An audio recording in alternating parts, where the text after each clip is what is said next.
आज से 4 साल पहले मेरी बेस्ट फ्रेंड की शादी थी। मेरी शादी अटेंड करने के लिए 5 दिन पहले ही उनके घर चली गई। अभी मुझे वहां रहते हुए दूसरा दिन था। मैं अपना फोन सुनते सुनते छत पर चली गई और वहां मुझे एक कमरा नजर आया जो बाहर से बंद किया हुआ था। मैंने सोचा कि कमरे में बैठकर फोन सुन लेती हूँ, तो मैं कमरे को खोलकर अंदर चली गई। लेकिन जैसे ही मैंने कमरे की लाइट ऑन की तो मुझे एक भूत दिखाई दिया। भूत को देखते ही मैं चीखी और चीखते हुए कमरे से बाहर आ गई। मेरी चीखें सुनकर घर के सब लोग इकट्ठे हो गए। तब मेरी दोस्त ने बताया कि अरे पागल, वो भूत नहीं बल्कि 4 बहनों का इकलौता भाई है और पागल होने की वजह से उसे ऊपर वाले कमरे में बंद किया हुआ है।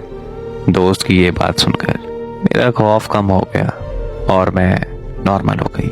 फिर उसी रात जब मैं सोने के लिए अपने बिस्तर पर लेटी तो उसी पागल लड़के का चेहरा बार बार मेरी आंखों के सामने आने लगा।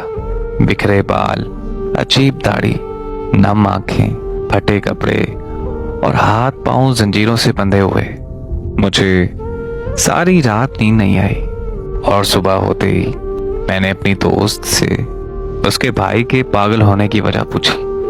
उसने जब मुझे वजह बताई तो मुझे बहुत दुख हुआ और हैरानगी भी।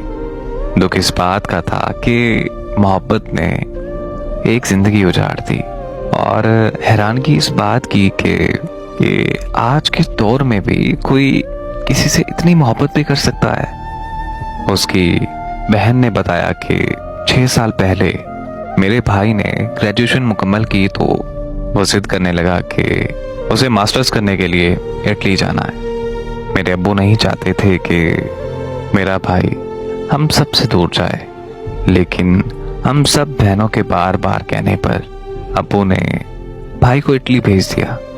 हमें ये नहीं पता था कि हमारा भाई इटली पढ़ने नहीं बल्कि उस लड़की के लिए जा रहा है जो भाई को फेसबुक पर मिली थी और मेरा भाई उससे बेहद मोहब्बत करने लगा था। खैर, भाई 1 साल तक इटली में रहा और फिर किसी झगड़े की वजह से मेरे भाई को वहां सजा हो गई। सजा काटने के बाद मेरे भाई को पाकिस्तान डिपोर्ट कर दिया गया और यहाँ वापस आकर भाई किसी से भी कोई बात नहीं करता था। सारा दिन सारी रात शराब और सिगरेट पीता रहता था। हम सब बहनों ने भाई को समझाने की बहुत कोशिश की, लेकिन मेरा भाई हमारी कोई भी बात सुनने को तैयार नहीं था। मेरा भाई दिन ब दिन पागल होता गया और अपने आप को नुकसान पहुंचाने लगा। और एक दिन ऐसा आया जब मेरा भाई पूरी तरह पागल हो गया।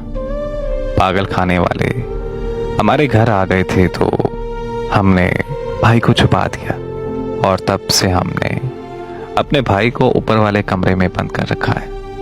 अब तो ये आलम है कि उसे हमारी पहचान भी खत्म हो गई है। कई बार वो हम बहनों को भी मारने की कोशिश कर चुका है, इसलिए हमने उसे जंजीरों से बांध कर रखा हुआ है। हमें ज्यादा नहीं पता, ना भाई ने हमें बताया कि आखिर इटली में ऐसा